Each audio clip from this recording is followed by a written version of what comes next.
करते हैं। कल हम लोगों ने देखा था कि अरावली की सर्वोच्च चोटियों का क्रम हमने देखा था, अवरोही जो क्रम है वो। तो सब ये सारा हमने कल डिस्कस कर लिया था। एक ट्रिक भी मैंने आपको बताई थी, गुरु से दिल लगा के जरा आशा को रखो तारा भैरू, वो मैंने कल आपको डिस्कस कर ली थी। अब हम लोग ये देखते हैं कि कई बार क्वेश्चन ये आता है कि उत्तरी अरावली की सबसे ऊंची चोटी कौन सी है, मध्य अरावली की सबसे ऊंची चोटी कौन सी है, दक्षिण अरावली की सबसे ऊंची चोटी कौन सी है, वो हम देखते हैं एक बार। देखो हमारी जो अरावली अरावली जो है ना, वो कुछ इस तरह से फैली हुई है। ये पहले एक बार मैप देखते हैं। ये अरावली नहीं है, ये मैप बना रहा हूं मैं। अरावली जो है ना, वो कुछ इस टाइप से फैली हुई है। अरावली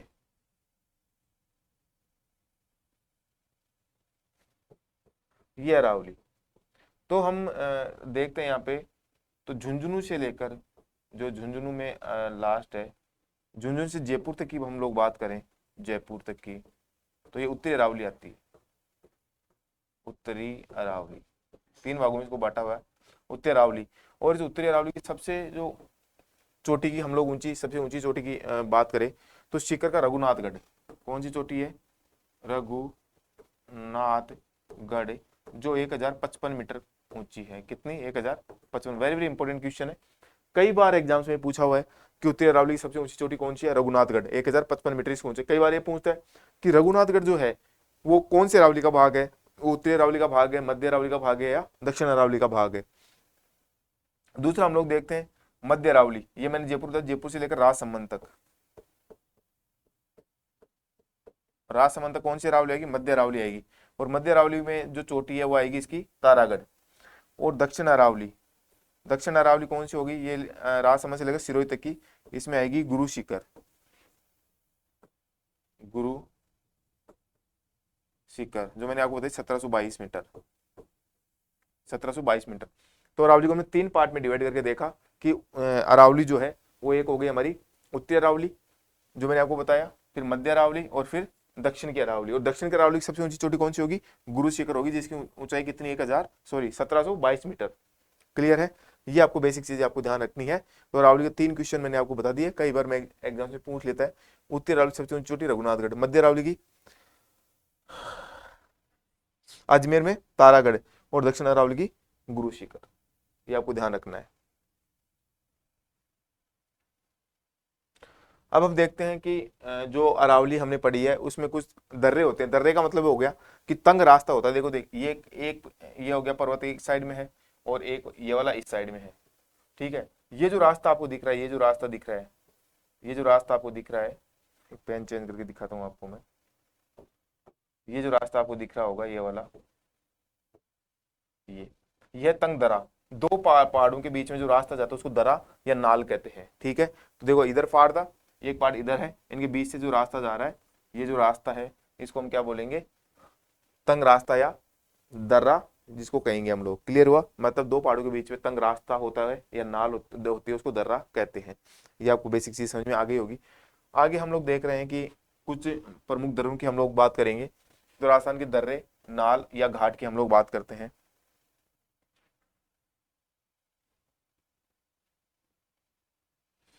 यहाँ देखो, ये राजस्थान का मैप है, और राजस्थान के कुछ जिले जो हैं उनमें ये दर्रे पाए जाते हैं। तो सबसे पहले हम लोग देखते हैं पाली।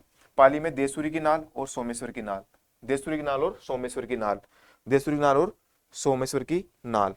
तो इसको हम देख सकते हैं पाली 100 दे, पाली 100 दे। तो पाली क्या देगी? 100 रुपए देगी आपको। तो सो में क्या आएगा? सोमेश्वर की नाल और देसूरी की नाल। तो दो जो नाल है वो कहाँ गई? पाली में हो गई। अब देखते हैं सिरोही में। सिरोही में पीपली और बोरांग दर्रा। सिरोही में कौन होगा? पीपली और बोरांग दर्रा, दोनों इंपोर्टेंट है, आपको ध्यान रखना है। अब देखते हैं इधर उदयपुर में। उदयपुर में जो दर्रे हैं वह फुलवारी की नाल, हाथी दर्रा, केवड़ा की नाल और देवारी की नाल। देखो इनमें आप कंफ्यूज मत होना। हाथी नाल जो है, हाथी नाल राजसमंद में रहेगी, और हाथीगुड़ा की जो नाल है वो रहेगी राजसमंद में। हाथी नाल कहाँ रहेगी? उदयपुर में। हाथी नाल कहाँ? उदयपुर में। और हाथीगुड़ा की नाल जो राजसमंद में रहेगी। तो यहाँ पे देखो, एक तो देसूरी की नाल है, एक हाथी दर्रा है, एक केवड़ा की नाल है, और एक देवारी की नाल है। तो देखो हुआ क्या कि फुलवारी की नाल एक बगीचा था, उस बगीचे में केवड़ा का फूल लगा हुआ था। कौन सा फूल लगा हुआ था? केवड़ा का फूल। और उस फूल को किसने तोड़ लिया? हाथी ने तोड़ लिया। ये आपको ध्यान रखना, थोड़ी मैं कहानी के हिसाब से आपको बता रहा हूँ कि क्या था। एक फुलवारी की नाल में फूलों की बहुत बड़ा बगीचा था, उसमें क्या था, केवड़ा का फूल लगा हुआ था, उसको हाथी ने तोड़ लिया। किसने तोड़ लिया? हाथी ने तोड़ लिया। और वो देवारी चला गया। कहाँ हो गया? देवारी। देवारी होता हुआ वो पहुंच गया राजसमंद में। राजसमंद में क्या हुआ कि वहां सैनिक थे, उन सैनिकों ने कहा तो अच्छा इस हाथी ने फूल तोड़ा है, तो इसने उन्होंने क्या किया, इसके ऊपर वार किया। वार करते हाथी गुड़ा, मतलब हाथी गुड़ा की नाल, आपको ध्यान रखनी है। जैसे ही हाथी गुड़ा, एक कमली नाम की लेडीज थी, उस लेडीज ने क्या किया, वहां पे अपने गाय को पानी पिला रही थी, गो को। तो उसने देखा अरे अच्छा हाथी गुड़ा है, तो भागती भागती आ गई और आके और वहां देखा, इतने में उसकी जो गाय थी वो मेवाड़ से मारवाड़ चली गई, अर्थात पगलिया छोड़ गई। मतलब उसको जब देखा ना तो गाय के पद दिखे कि यार ये तो मेवाड़ से मारवाड़ चली गई, तो ये पगले की नाल आ गई। तो आपको थोड़ा याद हो जाएगा। फिर से देखते हैं इसको। फुलवारी किनार, हाथी दर्रा, केवड़ा किनार और देवारी किनार तो कहाँ पर है? उदयपुर में है। फिर मैंने बताया कि वो राजसमंद चला गया, तो कामली घाट, गोरम घाट, जीलवा या पगले की नाल और हाथीगुड़ा की नाल जो है वो कहाँ पे? आपकी राजसमंद में। फिर बूंदी में देखते हैं, लाखेरी, जेतवास और रामगढ़ दर्रा। लाखेरी, जेतवास और रामगढ़ दर्रा, ये सारी सारी कहाँ है? बूंदी में। फिर आता है अजमेर में सूरा घाट और शिवपुरी घाट। सूरा घाट और शिवपुरी घाट जो है वो सारे सारे कहाँ पे है? अजमेर में है। तो फिर से एक बार इनको डिस्कस कर लेते हैं हम लोग, क्योंकि ये इससे भी क्वेश्चन पूछे जाते हैं। देसूरी की नाल कहाँ पे बताओगे? पाली में। सोमेश्वर की नाल कहाँ पे बताओगे? पाली में। पीपली दर्रा और बोरांग दर्रा कहाँ बताओगे? सिरोही में। फुलवारी की नाल मैंने बता दिया आपको कि फुलवारी की नाल फूलों का एक बगीचा था, उसमें केवड़ा का फूल लगा तो उसको हाथी ने तोड़ लिया। तो कौन सी आएगी? फुलवारी की नाल, केवड़ा की नाल, हाथी दर्रा, और फिर देवारी होते हुए कहाँ चला गया? वो राजसमंद चला गया। राजसमंद जैसे ही पहुंचा तो वहां पे क्या, एक सैनिक ने उस पर वार किया, किस पे? हाथी पे। तो हाथी गुड़ा, हाथी गुड़ा की नाल कहाँ पे है? राजसमंद में। फिर वहां से क्या, कमली जो है अपने गाय को पानी पिला रही थी, गो को पानी पिला रही थी, वो भाग के आई, वो उसने देखा तो हाथी गुड़ाओ मिला। तो ये कामली घाट और गोरम घाट कहाँ पे है? ये भी राजसमंद में है। उसके बाद क्या हुआ, गाय कहाँ चली गई? मेवाड़ से मारवाड़ चली गई, तो जीरवार या पगले की नाल। तो ये वो नाल है जो मेवाड़ को मारवाड़ से जोड़ती है। ये भी क्वेश्चन एग्जाम पूछा हुआ है। फिर हम देखा बूंदी में आ गए तो लाखेरी का दर्रा, जेतवास दर्रा और रामगढ़ दर्रा आ गया। फिर हम चले गए अजमेर, तो अजमेर सूरा घाट और शिवपुरी घाट। सूरा और शिवपुरी घाट, सुर घाट होते हैं, शिवपुरी घाट दोनों यहाँ पे है। अब देखिए क्वेश्चन पूछा हुआ है, ये बर दर्रा है, राजस्थान के कौन से जिले में है? तो आपको बताना अजमेर जिले में है। ये कौन से जिले में आएगा? अजमेर जिले में। मेरे हिसाब से आपको ये दर्रे वाला क्वेश्चन बिल्कुल क्लियर हुआ होगा। यहाँ से कोई भी क्वेश्चन पुट होगा तो आपको उसको अच्छे से सोल्व कर सकते हैं। अब देखते हैं, अरावली के पठार। अरावली कौन कौन से पठार है? और कल मैंने आपको बताया पठार क्या होता है, धरातल से ऊंचा उठा हुआ भाग, जो ऊपर से क्या होता है? प्लेन होता है, समतल होता है। ऐसा पार्ट मैंने आपको बताया था। ये जो पार्ट है ऐसे ऊंचा उठा भाग, लेकिन ऊपर से क्या होता है? समतल होता है। या मान लो शिखर इस टाइप में हो गया तो भी क्या रहेगा? वो समतल रहेगा, इस टाइप का। ठीक है। अब हम देखते हैं राज्य का सबसे उड़िया पठार। राज्य का सबसे ऊंचा पठार जो गुरु शिखर के नीचे स्थित है, जिसकी समुद्र तल से ऊंचाई कितनी है? 1360 मीटर है। ठीक है। कहाँ पे? राज्य का दूसरा सबसे यह आबू पठार आ गया। राज्य का दूसरा सबसे ऊंचा पठार जिसकी औसत ऊंचाई 1200 मीटर था, सिरोही जिले में स्थित है। यहीं पर टोड रॉक और नॉन रॉक जो दो चट्टाने हैं वो स्थित है। तो पहला हमने देखा उड़िया का पठार। राज्य का सबसे ऊंचा पठार कौन सा? उड़िया का पठार, जो गुरु शिखर के नीचे स्थित है, जिसकी ऊंचाई 1360 मीटर है। जो गुरु शिखर के नीचे आएगा, इसकी 1722 है, इसकी 1360 मीटर है। फिर हम देख रहे थे आबू पठार, राज्य का दूसरा सबसे ऊंचा पठार, जिसकी औसत ऊंचाई कितनी है? 1200 मीटर है, तथा यह सिरोही जिले में स्थित है। यहीं पर टोड और ननरोक जो दो चट्टाने हैं वो है। मेसा का पठार 620 मीटर ऊंचा पठारी भाग, जिस पर चित्तौड़गढ़ का दुर्ग बना। वेरी वेरी इंपॉर्टेंट, ध्यान रखना इसका भी। और एक ही है, ठीक है, मेसा का पठार। और आपको बता दूं, जो चित्तौड़गढ़ दुर्ग है वो दो नदियां, बेड़च और गंभीरी, उनके संगम पे बसा हुआ है। कौन कौन सी नदी? बेड़च और, जिसको आयड नदी बोलते हैं, बेड़च प्लस गंभीरी, इनके संगम पे बसा हुआ है कौन? चित्तौड़गढ़ दुर्ग। बोराट का पठार राज्य का तीसरा सबसे ऊंचा पठार, जो उदयपुर के उत्तर पश्चिम में गोगुंदा और कुंभलगढ़ के बीच स्थित है। अब देखो आप, ये भी कई बार एग्जाम में बोराट का पठार पूछा हुआ है। ये बोराट का पठार है। बोराट का पठार राज्य का तीसरा सबसे ऊंचा पठार, जो उदयपुर के उत्तर पश्चिम में गोगुंदा और कुंभलगढ़ के बीच स्थित है। तो देखो इसको कैसे याद रख सकते हो, कुंभ का बोरा गोगुंदा में रहता है, कुंभ का बोरा गोगुंदा में रहता है। तो कुंभ का मतलब कुंभलगढ़, कुंभ का बोरा कहाँ रहता है? गोगुंदा में। कुंभा एक आदमी है, ठीक है, और कुंभा महाराणा कुंभा का नाम सुना ही, उनके पास एक बोरा है, और वो बोरा कहाँ रहता है? गोगुंदा में। तो आप याद रखो कुंभलगढ़, ये कुंभलगढ़ है, ये कुंभलगढ़, और यहाँ क्या है? ये गोगुंदा, ठीक है, और यहाँ पे वो भोरा उठ रहा है, ये भोरा। तो देखो राज्य का तीसरा उदयपुर के पश्चिम में गोगुंदा और कुंभलगढ़ के बीच में स्थित है कौन सा, बोरट का पठार, लसाड़े का पठार। उदयपुर में राजसमंद से आगे पूर्व की ओर विच्छेदित व कटा पड़ा पठार, मतलब सिंपल समझ सकते हो कि जयसमंद झील के पूर्व में स्थित है ये। देखो ये ध्यान रखना पूर्व पश्चिम का, जयसमंद जो झील है उसके पूर्व में स्थित पठार है लसाड़िया उपरमाल।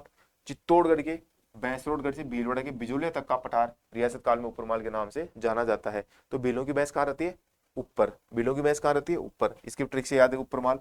भीलू की भैंस कहाँ रहेगी, ऊपर रहती है, तो भीलू मतलब भीलवाड़ा, भैंस मतलब चित्तौड़गढ़, और कहाँ रहती है, ऊपर रहती है। तो भीलों की भैंस कहाँ रहेगी, ऊपर रहती है, तो भीलवाड़ा से भैंसरोडगढ़, और उसको नाम से जाना जाएगा, उपरमाल के नाम से जाना जाएगा। मतलब भीलवाड़ा के बिजोलिया से लेकर भैंसरोडगढ़ जो चित्तौड़गढ़ है उनके बीच को उपरमाल के नाम से जाना जाता है। आई थिंक आपको क्लियर हुआ होगा। भोमट उदयपुर और डूंगरपुर के मध्य की जगह जहाँ भील जनजाति का निवास है। देखो इसको देखते हैं एक बार।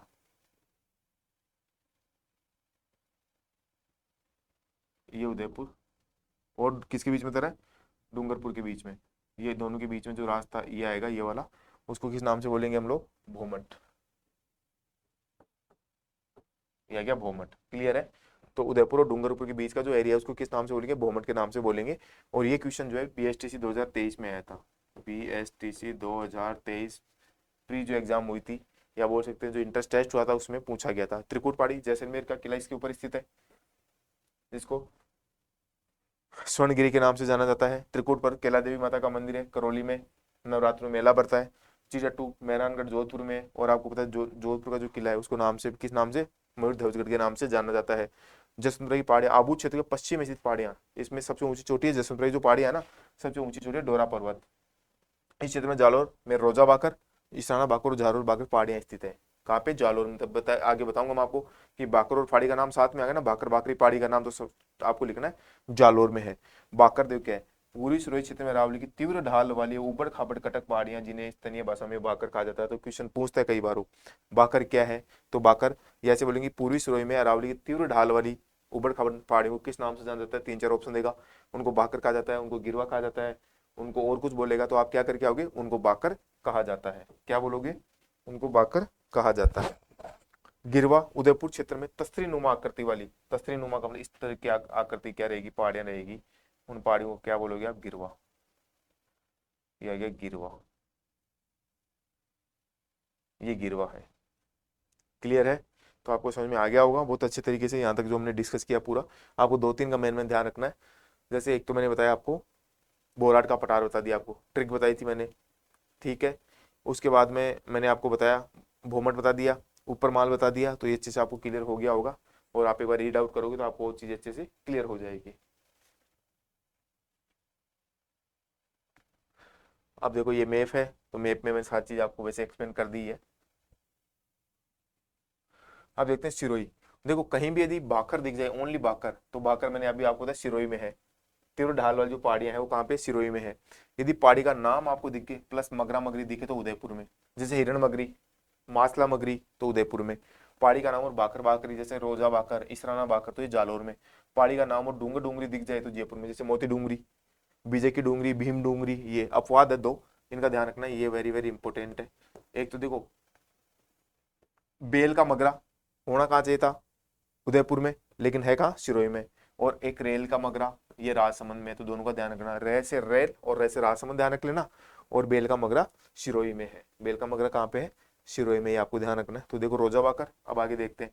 रोजा बाकर और ईशाना बाकर, मैंने बोलता पहाड़ी का नाम प्लस बाकर बाकरी, पहाड़ी का नाम बाकर बाकरी आगे तो कहाँ होंगे, जालोर में होंगे। तो रोजा बाकर, इसराना बाकर, झारोल बाकर, जसवंतपुरा की सर्वोच्च चोटी डोरा पर बता देना जसवंतपुरा। ये सारी सारी कहाँ मिलेंगे आपको, ये जालोर है भाई, ये जालोर है, जलोर नहीं है, जालोर है। तो ये आपको समझ में आ गया होगा, रोजा बाकर, इसराना बाकर, झारोल बाकर, जसवंतपुरा की पहाड़ियां, ये सारी जालोर में। एक बार बोल के देखना, थोड़ा सा ट्रिक मैंने आपको बता ही दिया कि जब भी बाकर बाकरी और पहाड़ी का नाम और बाकर बाकरी आ गया तो जालोर टिक करके आना। लेकिन दो अपवाद है, वो कहाँ के हैं, मगरा वाले, मगरा बेल का मगरा और रेल का मगरा, राजसमंद में दो अपवाद है, आपको अच्छे से ध्यान रखने हैं इनको भी। उसके बाद देखते हैं, देखो हिरण मगरी, हिरण मगरी देखो पहाड़ी का नाम प्लस मगरा मगरी, मोती मगरी पहाड़ी का नाम प्लस मगरा मगरी, और मासला मगरी पहाड़ी का नाम और मगरा मगरी, ये सारे का है उदयपुर में। आपको ध्यान बिल्कुल रखना ही है, कंफ्यूज नहीं होना है। देश सरों का मैदान उदयपुर में जरगा और रागा पहाड़ी के मध्य स्थित है। दो पहाड़ियां हैं, एक जरगा और एक रागा। ये देखो, ये जरगा और ये रागा पहाड़ी है। इनके बीच में हमेशा एक हरा भरा मैदान रहता है। ये पेड़ लगे हुए हैं यहाँ पे, ये पेड़ लगे हुए हैं, ये यहाँ पे, ठीक है, ये पेड़ लगे हुए हैं। तो ये जरगा है, ये जरगा है और ये रागा है। तो जरगा और रागा जो पहाड़ियां हैं उनके बीच में क्या एक मैदान है जो हमेशा हरा भरा रहता है, उसको हम देशरों का मैदान के नाम से जानते हैं। इसको किस नाम से जानेंगे? देशरों के नाम से जानेंगे। अब आप इसका डायग्राम बना लो, इतने में पानी पीता हूँ एक बार।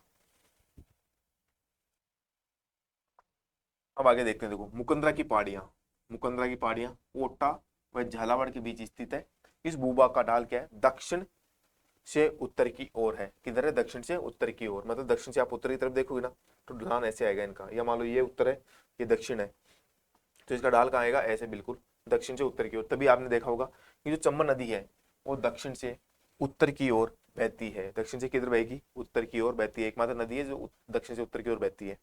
मालखेत बालखेत की पहाड़ियां बोलते हैं इसको। सीकर जिले की पहाड़ियों का स्थानीय नाम क्या है?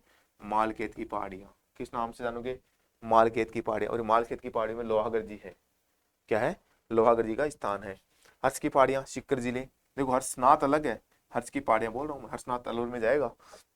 हर्ष की पहाड़ियां सीकर जिले में स्थित पहाड़ी जिस पर जीण माता का प्रसिद्ध मंदिर बना हुआ है। और आपको पता होगा कि ये जो जीण माता जी का मंदिर है वही इनके भाई का हर्षनाथ का भी मंदिर है। हर्षनाथ भैरव उसको बोलते हैं, ठीक है, ऊपर जाके इनका मंदिर है। जीण माता पे ये किंवदंती है कि औरंगजेब ने सारे मंदिर उन्दिर सब तोड़वा दिए थे। जब ये जीण माता के मंदिर में तोड़ने के लिए पहुंचा तो वहां पे क्या हुआ? मधुमक्खी ने उनके ऊपर आक्रमण कर दिया और औरंगजेब को वापस बैकफुट जाना पड़ा। और सुनने में आता है कि आज भी दिल्ली से माता जी के मंदिर में दीपक के लिए तेल आता है या घी बेचते हैं। सुंडा पर्वत, बीनमाल, जालोर के निकट स्थित पहाड़ियां जिनमें सुंडा माता का मंदिर स्थित है। देखो जालोर में कौन आ गया? सुंडा पर्वत है। सुंडा पर्वत के ऊपर सुंडा माता का मंदिर है। सुंडा माता है, सुंडा माता है, सुंडा बोलते हैं कोई, सुंडा सुंडा माता, तो सुंडा माता का मंदिर है यहाँ पे। और इस पर्वत पर सबसे इंपॉर्टेंट चीज ये कि राजस्थान का पहला रोपवे 2006 में यही शुरू किया गया था। वेरी वेरी इंपॉर्टेंट, लगा लेना इसको। सुंडा पर्वत का आपको समझ में आ गया होगा। सुंडा पर्वत भीनमाल जालोर के निकट स्थित पहाड़ियां जिनमें सुंडा माता का मंदिर स्थित है। इस पर्वतराजी का पहला रोपवे 2006 में प्रारंभ किया गया था। मालानी पर्वत श्रृंखला, लूनी बेसिन का मध्यवर्ती घाटी भाग जो बालोतरा बाड़मेर में है। कौन सा? मालानी। कौन सा आएगा? मालानी क्षेत्र है ये। नाकोड़ा पर्वत छप्पन की पहाड़ियां सिवाना बाड़मेर में है। नाकोड़ा पर्वत या छप्पन की पहाड़ियां जो है सिवाना बाड़मेर, और ये गोलाकार पहाड़ियां देखो, ऐसे ऐसे गोलाकार पहाड़ियां हैं। इन पहाड़ियों में राजस्थान का लघु माउंट आबू पीपलोद स्थान भी है। तो ये कौन सी जगह? नाकोड़ा पर्वत छप्पन की पहाड़ियां बाड़मेर में है। और ये छप्पन की जो पहाड़ियां है ना, छप्पन की पहाड़ियां,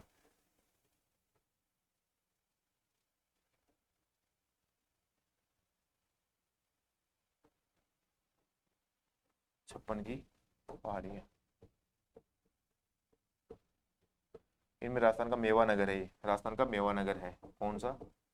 राजस्थान का मेवा नगर। इनमें एक जगह पीपलूद,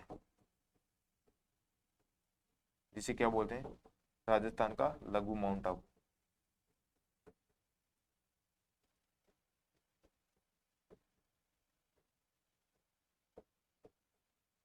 क्योंकि एक माउंट आबू सिरोही में है तो राजस्थान का छोटा माउंट आबू या लघु माउंट आबू के नाम से जानते हैं।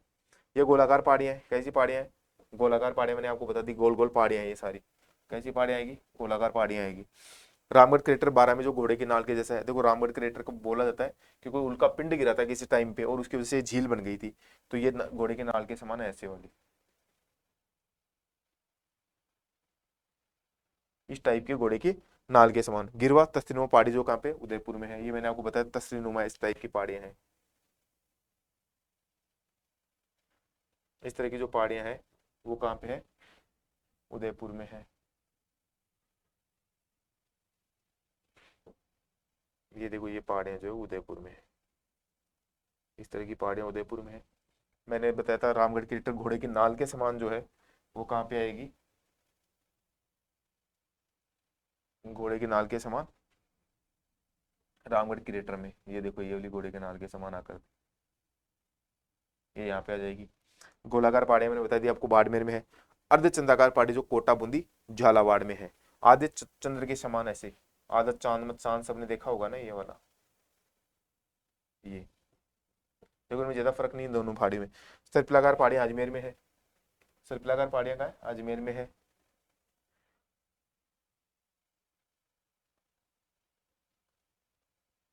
ये देखो ये सर्पिलाकार पहाड़ियां का है अजमेर में। तो सारी आपको समझ में आ गई। एक बार थोड़ा सा और रिपीट कर दूं, हिरण मगरी, मोती मगरी, मगरी और माचल नगरी उदयपुर में है। मैंने आपको बता दिया देशहरों का मैदान उदयपुर में जरगा रागा पहाड़ियों के बीच है। ये जरगा पहाड़ी है, ठीक है, ये जरगा पहाड़ी आ गई, ये जरगा पहाड़ी है और ये रागा पहाड़ी है। तो जरगा और रागा के बीच में ये जो मैदान है ये देशहरों, देशहरों का मतलब हमेशा हरियाली रहती है यहाँ पे। मुकुंदरी पहाड़ियां गोटा झालावाड़ के बीच स्थित है। इस बोबा का ढाल दक्षिण से उत्तर की ओर है। ये देखो कई बार फैक्चुअल क्वेश्चन में पूछ लेता है कि ये जो मुकुंदरा की पहाड़ियां हैं उनका ढलान किस तरफ है, दक्षिण से उत्तर की ओर है। और आपको ढलान होगा ना, ढलान होगा ना तभी तो नदी दक्षिण से प्रवेश करेगी चंबल नदी और उत्तर की ओर जाएगी। मालखेत बाड़ के सिक्कर की जिले की पहाड़ियों का स्थानीय नाम है, जहाँ पे मैंने बताया लोहागढ़ जी है। हर्ष की पहाड़ी सीकर जिले में स्थित पहाड़ी जिस पर जीण माता का प्रसिद्ध मंदिर बना हुआ। और आगे मैंने बताया हर्षनाथ भैरव का मंदिर है ऊपर जाके। सुंडा पर्वत बीरमाल जालूर के निकट स्थित पहाड़ियां जिनमें सुंदा माता का मंदिर स्थित है। इस पर्वत पर राज्य का पहला रोपवे 2006 में स्टार्ट किया गया था। मालानी पर्वत लूनी बेसिन का मध्यवर्ती घाट भाग जो बालोतरा बाड़मेर में स्थित है।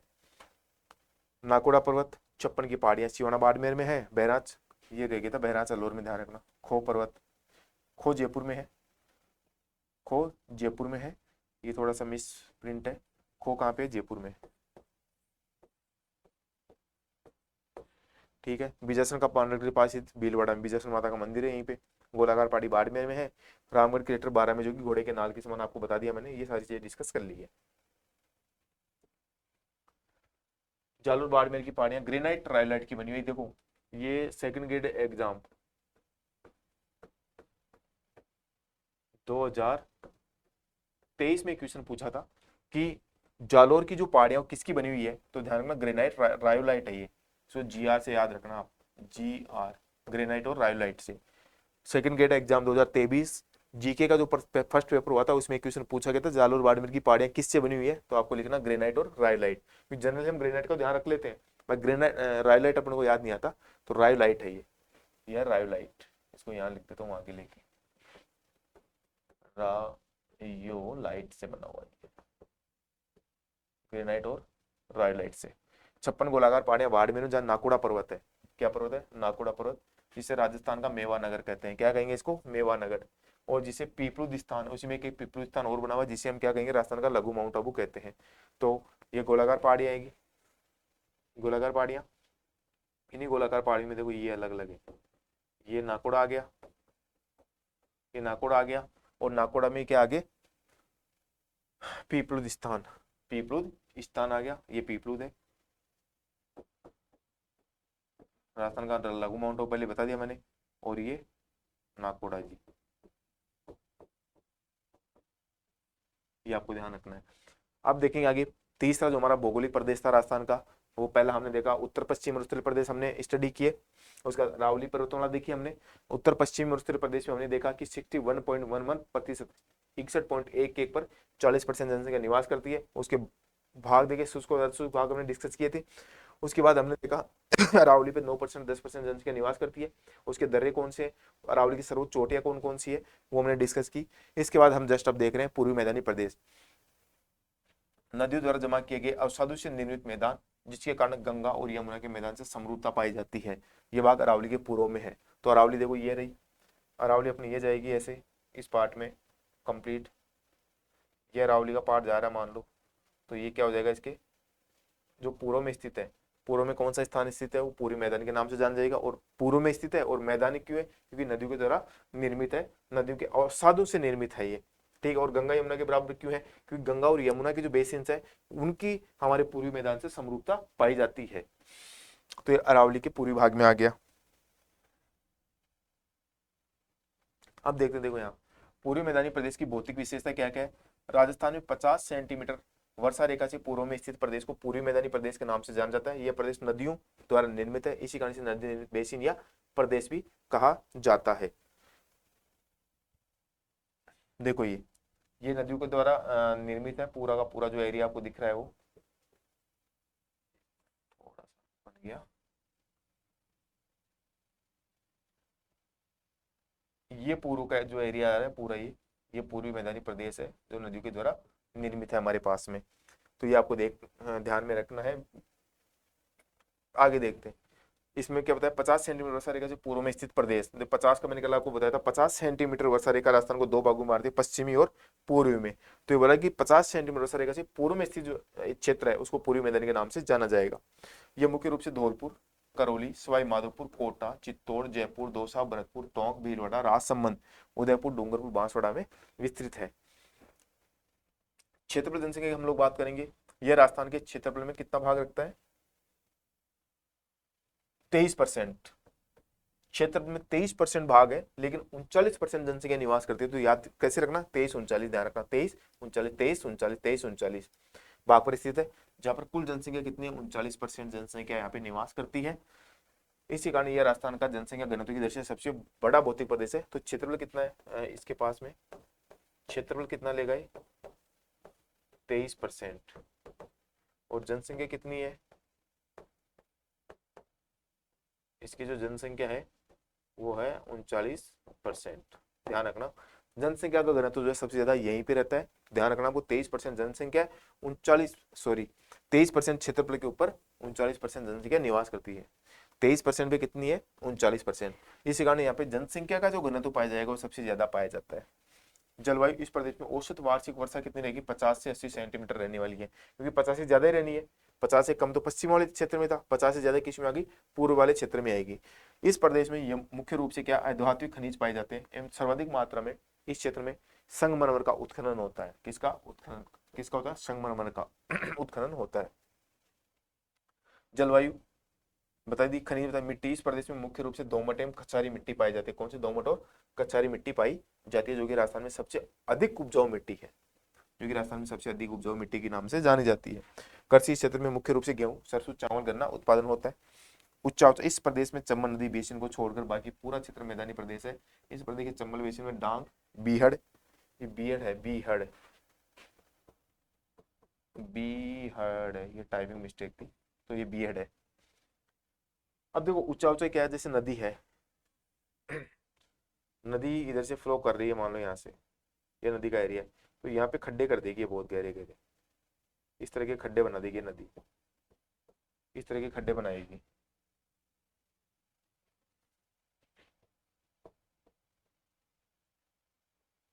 बहुत गहरे, और उन जो उनको देखने उत्खात आकृति उबड़ खाबड़ चीजें दिखेगी अपने को, तो इनको बोलेंगे डांग। और डांग कौन से सबसे ज्यादा, सवाई माधोपुर और करौली में है। करौली को डांग के रानी भी कहते हैं। वनस्पति इस पर मुख्य रूप से नीम, शीशम, साल, सागवान, खेजड़ी, रोहिड़ा, बबूल आदि वनस्पतियां पाई जाती है। तो देखो इसमें ध्यान रखने की जो मेन जो मोटी मोटी चीज है ना, वो आपको ये ध्यान रखना है कि कितने परसेंट क्षेत्रफल पे, 23% पे। जनसंख्या कितनी निवास करती है, 39%। मिट्टी कैसी पाई जाएगी, दोमट और कचारी मिट्टी। वर्षा रेखा 50 से 80 सेंटीमीटर के बीच में होती है। और इसका जो केवल चंबल नदी है जो भेड़ बनाती है, तो चंबल नदी का जो बहुत ही अफाट क्षेत्र है वो किस नाम से, भेड़ के नाम से जाना जाता है। और उत्खात आकृति भी चंबल नदी बनाती है, और दक्षिण से उत्तर की तरफ जाती है ये नदी। और बस ये बेसिक चीजें आपको ध्यान रखनी थी। अब देखते हैं पूर्वी मैदान को मुख्य रूप से तीन भागों में बांटा गया है। एक